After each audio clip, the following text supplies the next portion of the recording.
অনেক সাহাবী বলে আমার পেটে ক্ষুধা লাগলেও আমি নবীর কাছে চলে যেতাম, কারণ নবীর চেহারার দিকে তাকালেই আমার পেটের ক্ষুধা মিটে যেত। সাইয়েদনা উসমান রাদিয়াল্লাহু তাআলা আনহু বিশ্ব নবীর কাছে চলে গেলেন, যে বললেন ইয়া রাসূলুল্লাহ ইয়া হাবিবাল্লাহ ইন্না উম্মি কাদিমাতুন ইলাইয়া ওয়া হিয়া রাগিবা।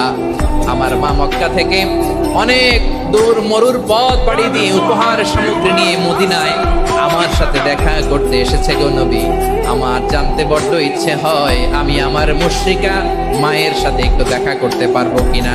আফা আসিলুহা, আগে যেমনি আমি আমার মায়ের সাথে ভালো আচরণ করতাম, যেমনি আমি আমার মায়ের সাথে সদাচরণ করতাম গো নবী, এখন আমি মুসলিমা মা মুশরিকা, এখনো কি আগের মতো সদাচরণ করতে পারবো নাকি?